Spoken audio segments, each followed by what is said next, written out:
Este programa foi produzido pelos educadores da Rede Municipal de Ensino de Itapetininga, com o propósito de implantar estratégias de tecnologia educacional que permitam uma rotina de aprendizagem às nossas crianças neste período de pandemia.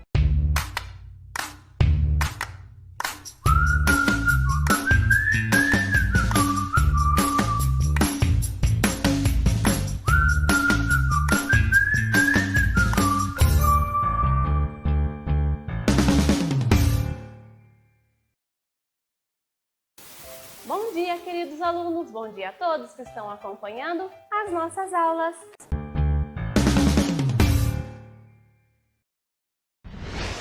Vamos dar continuidade com nossa aula de língua portuguesa, onde estamos conversando e apreciando os poemas e as quadrinhas. Unidade 4. Quem recita, seus males evita. Vamos abrir o nosso livro do Sistema SESI de Ensino na página 68. Vamos lá? Vou ler para descobrirmos o que teremos que fazer. Gostou de rimar? Crie agora outra versão para a música. Que desafio grande nós teremos hoje, não é mesmo? Bom, vocês lembram do poema que nós vimos na aula passada, A Casa? Lembram? Sim? Muito bem! Agora, hoje, nós teremos que criar uma outra versão. Vou precisar muito da ajuda de vocês. Eu pensei no título A Casa Divertida. Pode ser? Sim? Então vamos lá, já vamos escrever o nosso título. A Casa Divertida. Pode copiar.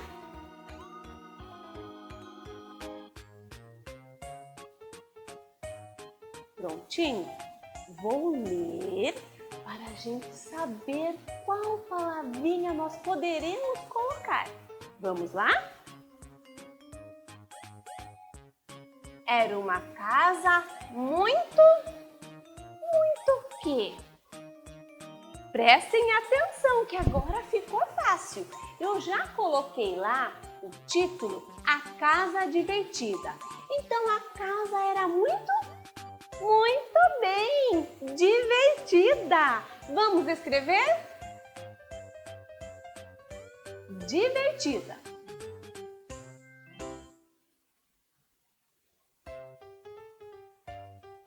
Pronto?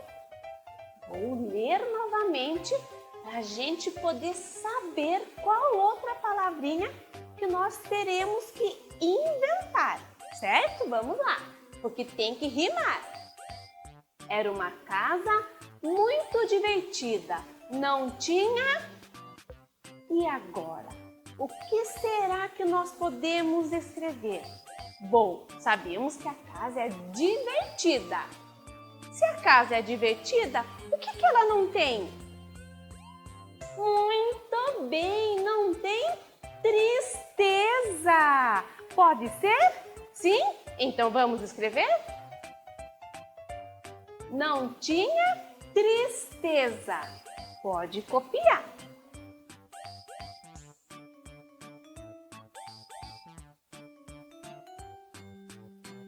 Prontinho?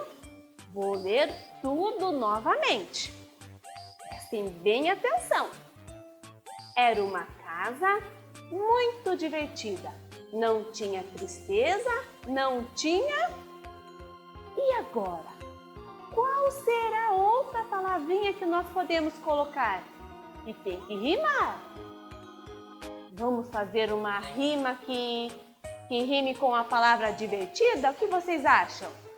Bom, ela é divertida, não tem tristeza e não tinha o que mais? Se ela é divertida, não pode ter briga. Será que dá? Vamos ver, vamos lá. Era uma casa muito divertida, não tinha tristeza, não tinha briga. Rimou? Sim! Então vamos escrever briga, pode ser? Vamos lá! Briga. Pode copiar.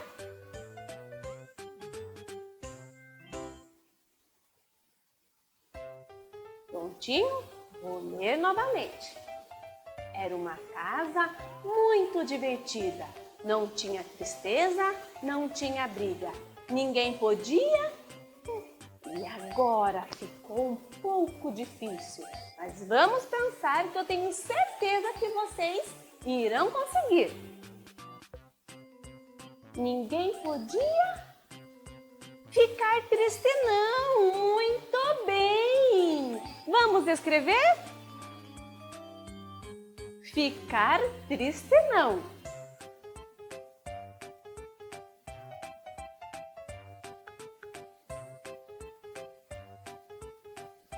Prontinho? Vou ler novamente. Era uma casa muito divertida.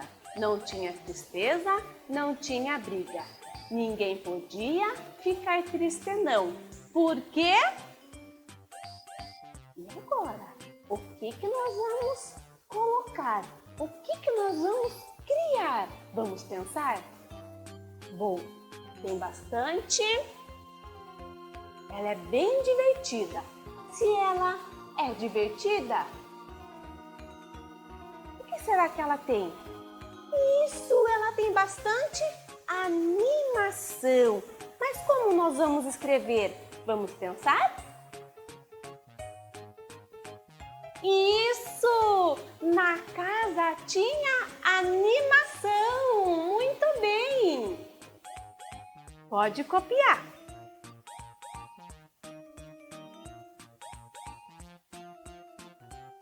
Prontinho? Estamos chegando ao fim. Vou ler tudo, vamos lá. Título: A Casa Divertida. Era uma casa muito divertida. Não tinha tristeza, não tinha briga.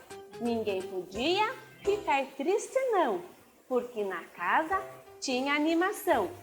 Mas era feita com muito esmero, na Rua dos Bobos, número 0. E agora? Autor. Quem são os autores? Quem que criou, inventou essa nova versão? Isso mesmo! Foram vocês, os alunos! Vamos escrever? Alunos. Ano. E que ano nós estamos? Nós somos do 1º ano. Muito bem. 1º ano. Pode copiar.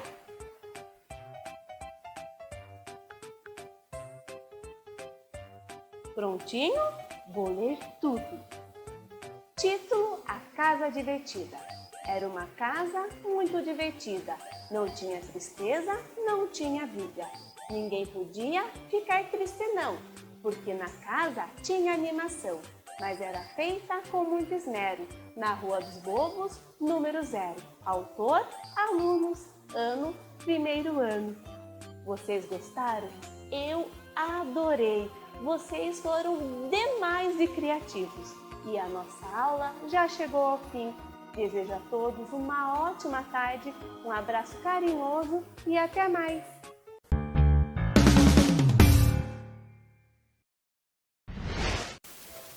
Bom dia, sou a professora Manuele Silvério e estamos estudando sobre os bichinhos de jardim. Na última aula, nós vimos as diferenças entre a borboleta, a mariposa, aprendemos bastante coisas que elas têm de diferente uma com a outra, né? No final da aula eu deixei um vídeo, pedi para que vocês montassem uma borboleta, igual o vídeo que estava explicando, vocês fizeram? Alguns alunos meus fizeram e deixaram a borboleta colorida e muito linda. E vocês? Alguns eu sei que teve professora aí que mostrou. E as professoras ficaram super felizes de receber as fotos com a atividade de vocês. Para a aula de hoje, eu pedi a revistinha, que nós vamos ver sobre mais um bichinho de jardim. Então, abram lá na página 48. Tem um texto sobre esse bichinho aqui, ó. Vocês sabem qual é? Ah, esse todo mundo conhece, é o caracol de jardim. E olha, a gente vai descobrir muita coisa dele aqui e tirar muitas dúvidas que vocês têm sobre esse pequeno bichinho.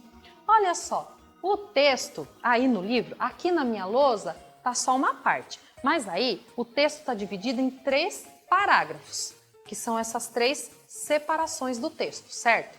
Vocês me acompanhem aí no primeiro parágrafo, certo? Vamos lá. Caracol de jardim, pequenos e lentos, com uma concha dura, os caracóis são facilmente reconhecidos. A maioria dos jardins possui centenas deles e, como espécies, eles estão presentes na natureza há milhões de anos. Preferem ambientes úmidos, frescos e escuros e são mais propensos a serem encontrados em noites chuvosas. Alimentam-se de praticamente qualquer planta disponível, o que os torna indesejáveis para fazendeiros, porque eles acabam comendo de tudo, né, gente? Aí agora, antes da gente ir para o próximo parágrafo, pegue o lápis de vocês vão riscar alguns pontos bem interessantes que tem nesse primeiro parágrafo. Vamos lá? Olha só, risquem aí, pequenos e lentos com uma concha dura. Riscaram? Também, olha só, a maioria dos jardins possui centenas deles. E é verdade, né? Vamos lá?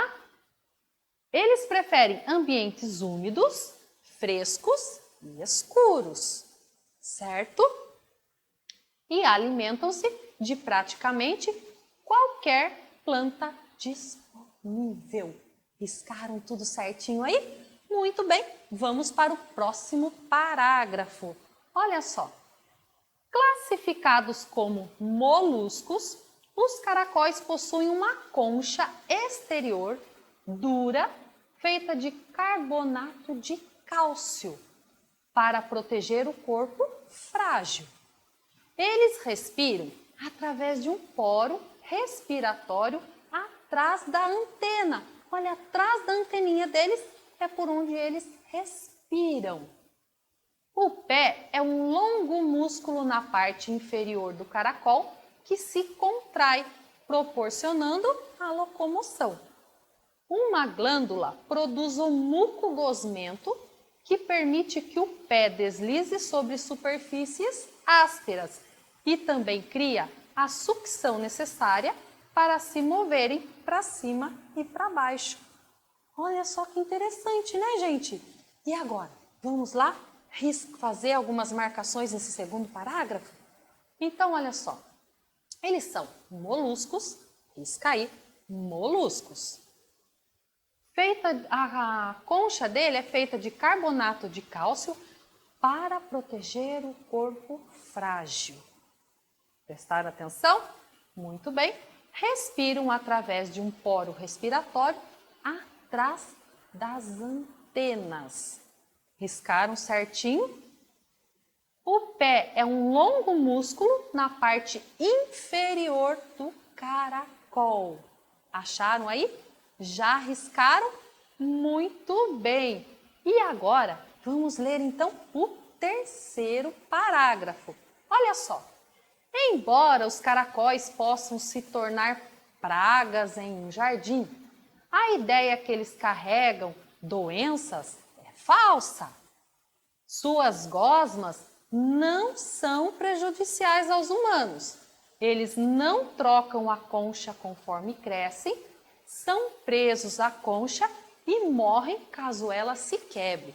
Olha que importante, gente. Muitos aí têm medo de até chegar no caracol porque ele transmite doença. É falso isso. Acabamos de ver no texto.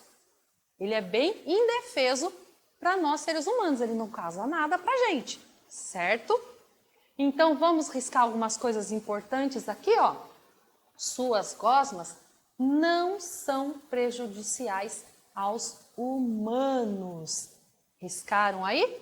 Muito bem. Então, olha, aprenderam bem hoje, hein? Não pode maltratar esse pequeno bichinho aí, certo?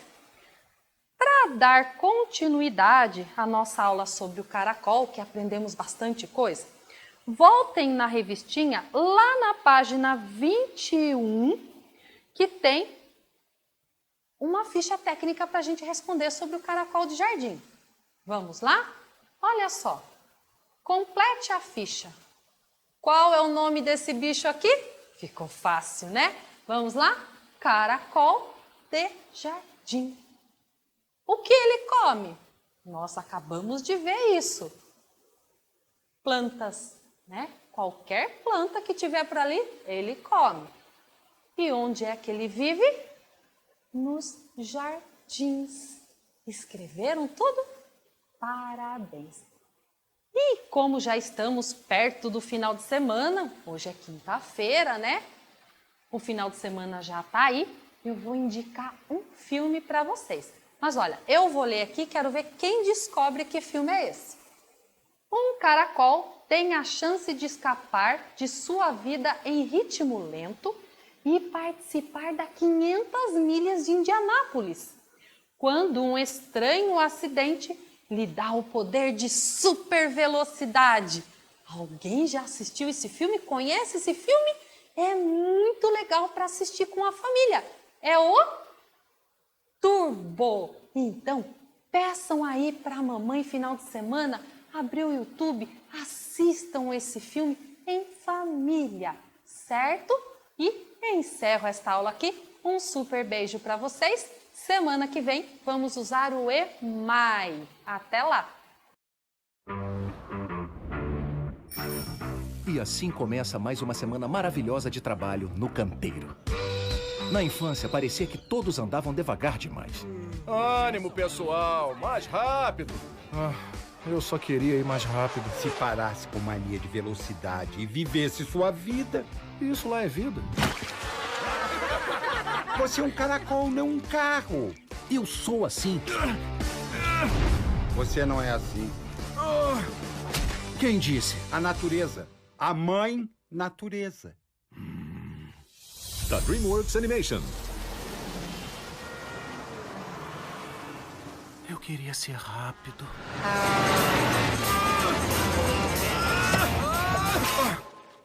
Foi por pouco.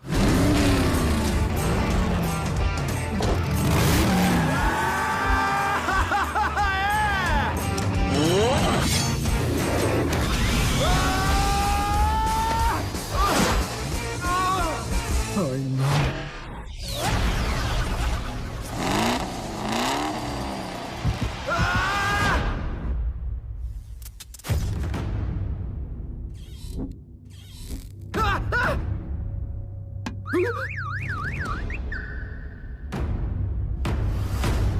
O que está acontecendo comigo? Em julho, Hoje é o meu dia de sorte. vai ter corrida. Tá longe de casa, né? Caracol de jardim. Parece que temos um chorão. Vamos nessa! Prontos? Preparar? Ah, essa já tá no bar! Vai!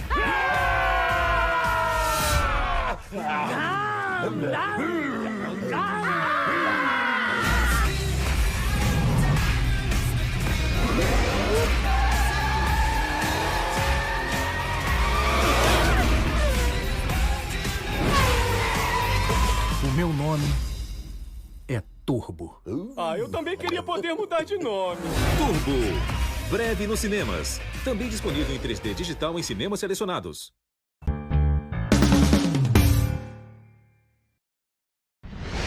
Bom dia, crianças. Tudo bem com vocês? Eu sou a professora Adriana, do 3º ano. Vamos dar continuidade aí na nossa aula. Estamos vendo contos africanos. Na aula anterior aí nós vimos sobre o conto O Senhor Leopardo e a Pequena Cabra. Antes de iniciar a nossa aula, eu vou pedir para que vocês peguem 2 lápis de cores diferentes, certo? Abram o livro de vocês aí na página 87. A atividade é a de número 6. Olha, hoje, crianças, nós iremos analisar um trecho desse conto. Nós iremos ver aqui 2 sinais de pontuação, certo? Então, a atividade número 6, ela diz assim: vamos aprender mais sobre pontuação? releia o trecho do texto a seguir. Crianças, então acompanhem comigo agora somente a leitura desse trecho. Vamos lá. A pequena cabra pensou depressa e respondeu: Sim, senhor leopardo, acho que posso lhe falar duas verdades. Então diga. E a cabrinha disse corajosamente: Uma delas é: sei que você não está com fome, pois se estivesse, já teria me devorado. Verdade, concordou o senhor leopardo, anuindo ao mover a cabeça. Crianças, o que nós temos aqui? Nós temos um diálogo. O que é um diálogo? É uma conversa. Aqui, nesse trecho, no caso, quem está conversando aqui?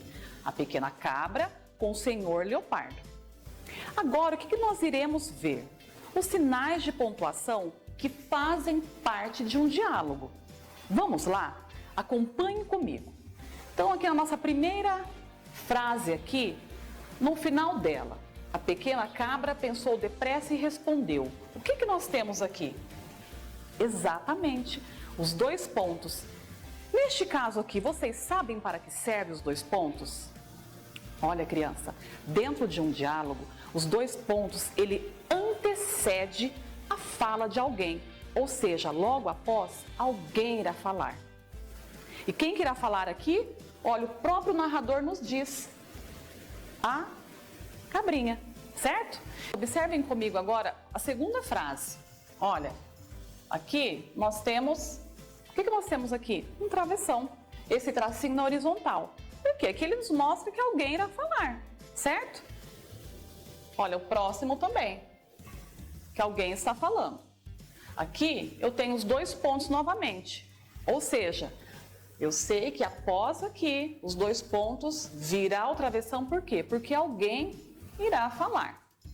E aqui, novamente, o leopardo vai falar. Verdade.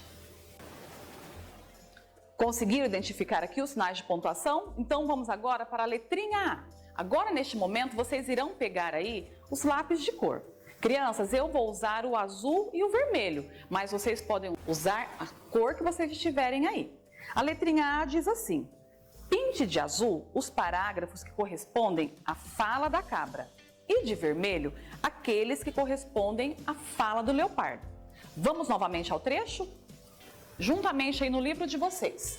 Então vamos lá. A pequena cabra pensou depressa e respondeu. Quem vai responder aqui? Vamos ver? Exatamente, a pequena cabra. Aí vocês irão grifar, aí eu grifei de azul a fala dela. Sim, senhor leopardo, acho que posso lhe falar duas verdades. E quem diz aqui então diga? Olha, eu grifei de vermelho, que foi o leopardo. E a cabrinha disse corajosamente. Onde que eu vou grifar aqui? Crianças, observem aqui, que aqui eu tenho a fala do narrador da história. Porque ele está falando que a cabrinha disse corajosamente. Então, nesse trecho, eu não irei grifar. Eu vou grifar agora a fala dela. Uma delas é: sei que não está com fome, pois se estivesse já teria me devorado. Certo? E a última, quem que responde? Crianças, aqui quem responde é o leopardo. Verdade. Agora observem, após esse travessão, concordou o senhor leopardo, anuindo ao mover a cabeça. Aqui eu tenho a fala do narrador, que ele que está contando para nós esse conto. Então, verdade, por isso que vocês irão grifar só este pedaço, certo? A outra parte é o narrador que está falando, certo? Então, vamos lá. Agora, a letrinha B. Observem comigo aí como você identificou as falas de cada personagem. Como que vocês conseguiram identificar quando foi a cabrinha e quando foi o senhor leopardo? Como que eu identifico isso? E aí, o que vocês acham? Vamos ver a resposta? Lendo o conto e o que mais? Observando os sinais de pontuação, certo? A letrinha C. Agora que já conversamos um pouco sobre o uso dos dois pontos e do travessão, anotem as principais conclusões. Crianças, então, como havia falado no início, esse trecho era para nós analisarmos aí os dois sinais de pontuação, o uso dos dois pontos e o uso do travessão. Então, baseado aí no que nós já vimos, quando que nós usamos aqui o travessão? Vamos ver? Vocês podem anotar aí essas informações. Vamos lá. Indica as falas dos personagens. Não é verdade? Todas as vezes que nós lermos as falas dos personagens, nós iremos identificar aí na frente este sinalzinho aí que é o travessão, certo? Vamos então para a próxima questão. E os dois pontos? Quando que eu uso aí, né, os dois pontos? Neste caso aí do nosso trecho, vamos ver a resposta? Os dois pontos indicam que alguém vai falar. Ou seja, ele antecede, ele vem antes do travessão, que indica ali que alguém já está falando. Então, ele antecede a fala do personagem. Crianças, então eu encerro aqui a minha aula. Eu espero que vocês tenham gostado, espero vocês para uma próxima aula. Um abraço e até lá!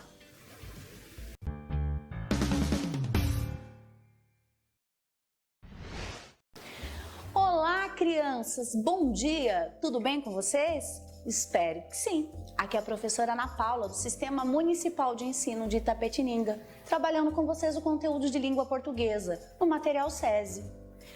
Na aula anterior, nós estávamos trabalhando sobre o conto de Artimanha, o cego que não era bobo, não é mesmo? Vocês lembram? Então, hoje nós daremos continuidade. Acompanhem comigo. Cuidado para não ser enganado. Contos de Artimanha, unidade 3. Vamos então só relembrar rapidamente, porque nós já fizemos isso na aula anterior também. Então, nós temos aqui nesse conto um cego que vivia mendigando e que conseguiu o seu dinheiro. Tinha um lugar para ele guardar, mas também tinha um vizinho que descobriu esse esconderijo e quis ganhar todo o dinheiro, pegar todo o dinheiro do cego. Mas também, o que aconteceu? O cego descobriu que tinha sido roubado. E quando ele desconfiou, só poderia ser o vizinho. Para confirmar isso, o cego armou um plano. Qual foi o plano? Isso mesmo, ele inventou que havia herdado uma fortuna da velha tia. E o vizinho, que queria mais dinheiro, e o cego, para conseguir descobrir se o vizinho tinha roubado, contou para o vizinho que tinha herdado uma grande fortuna. E para saber se ele podia ajudar a dar uma opinião. Aí ele já conseguiu entender. O cego partiu para a aldeia dizendo que ia buscar a fortuna. O vigarista devolveu o dinheiro, colocou tudo lá naquele buraco. O cego conseguiu ter de volta toda a sua fortuna. E o vizinho tinha que ter isso acontecido mesmo com ele, né? Perdido tudo aquilo que não era dele. E se deu mal. Então, nós conseguimos perceber que a esperteza do cego deu muito certo. Vamos continuar agora? Na aula passada, nós já respondemos a questão D, mas eu quero que vocês acompanhem comigo para nós fazermos uma retomada. Vamos lá? Qual foi o plano que o cego pôs em prática para recuperar seu dinheiro? Nós já respondemos. E qual foi o plano? Ele inventou que havia herdado uma fortuna em moedas de ouro de uma velha tia.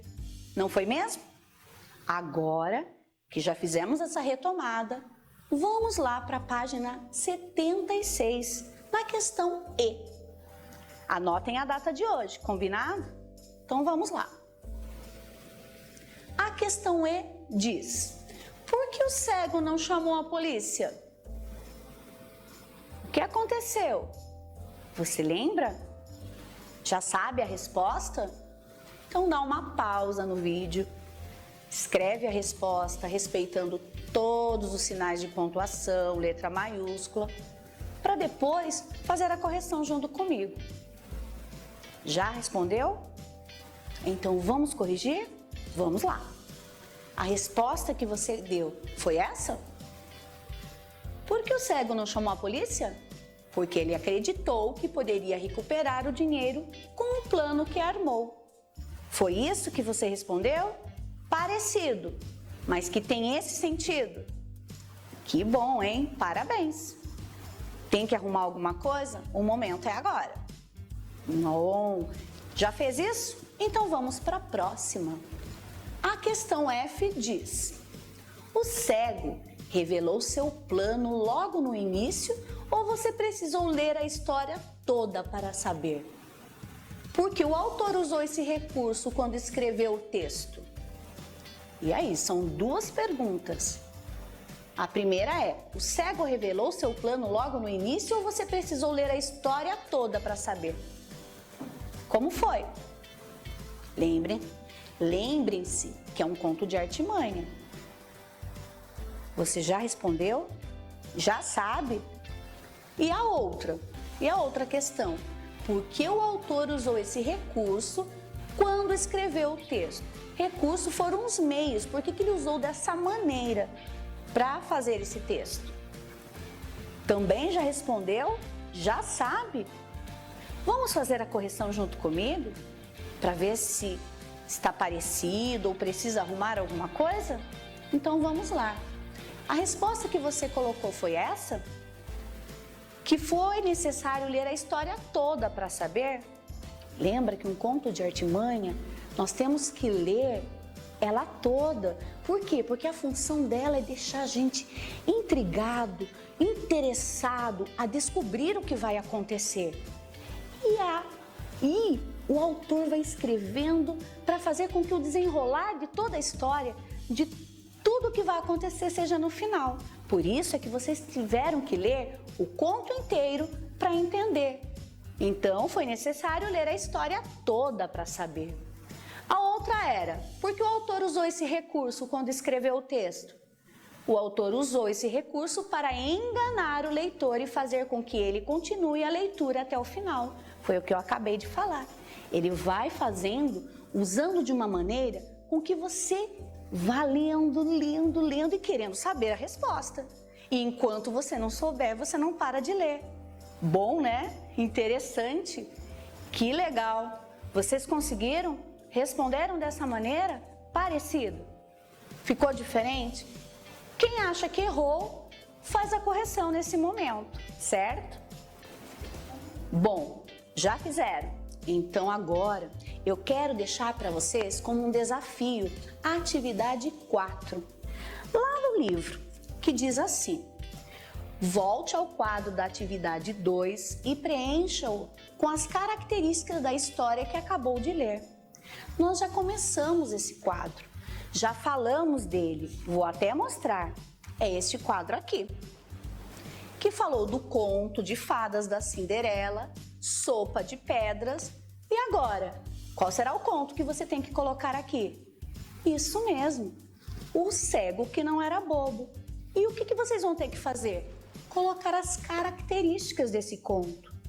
Nós já fizemos o da Sopa de Pedras. E agora, essa atividade vocês vão realizar. E como eu não vou conseguir ver, essa atividade vocês vão enviar para o professor de vocês. E o professor de vocês vai fazer a correção dessa atividade. Combinado? Certinho? Não vão esquecer dessa tarefa. Vão enviar no capricho para os professores. Que legal, hein? Vocês são muito bons. Bom, a aula de hoje acabou, mas eu espero você na próxima aula para juntos aprendermos cada vez mais. Até a próxima aula e fiquem com Deus.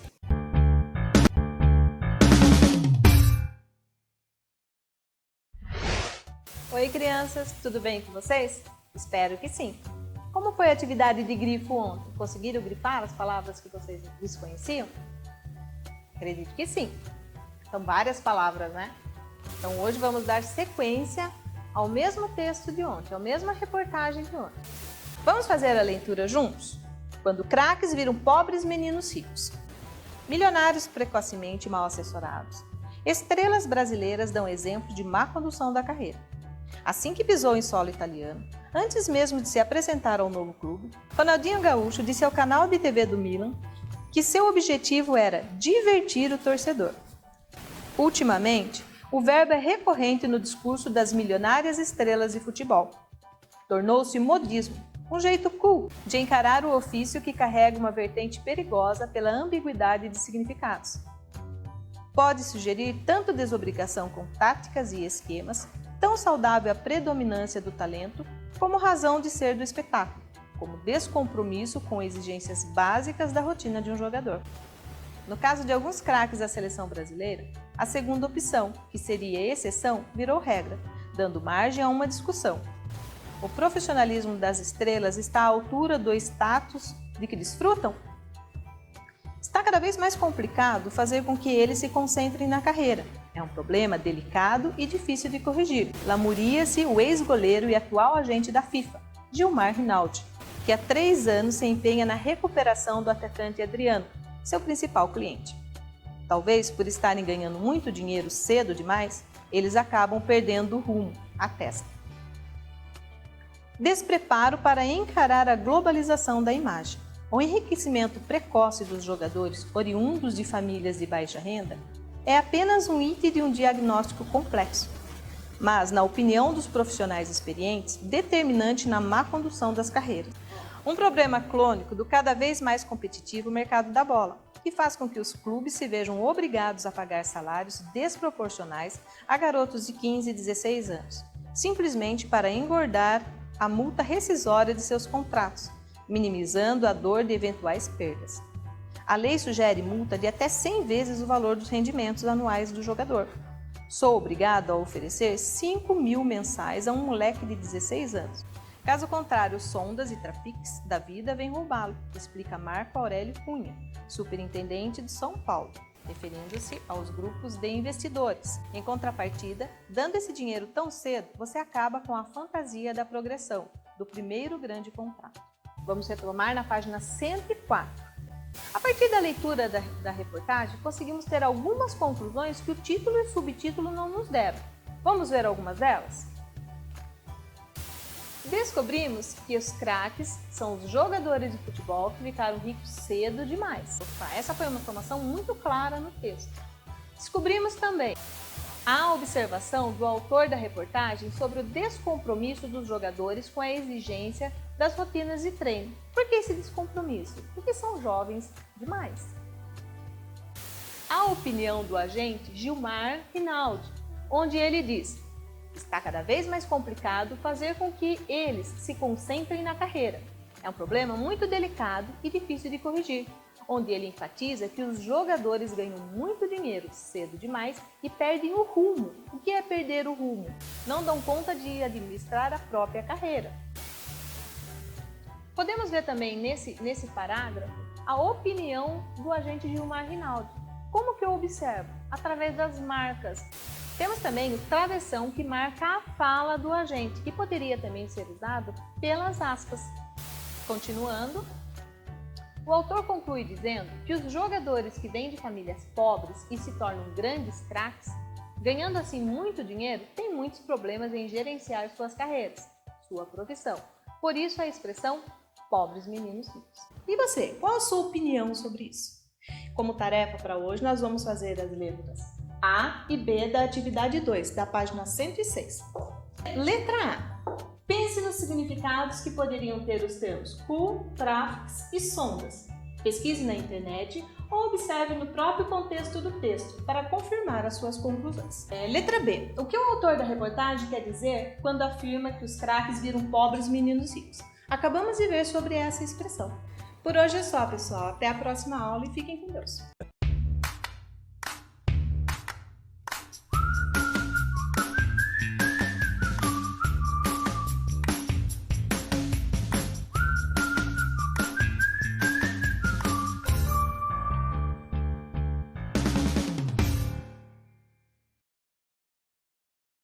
Este programa foi produzido pelos educadores da Rede Municipal de Ensino de Itapetininga, com o propósito de implantar estratégias de tecnologia educacional que permitam uma rotina de aprendizagem às nossas crianças neste período de pandemia.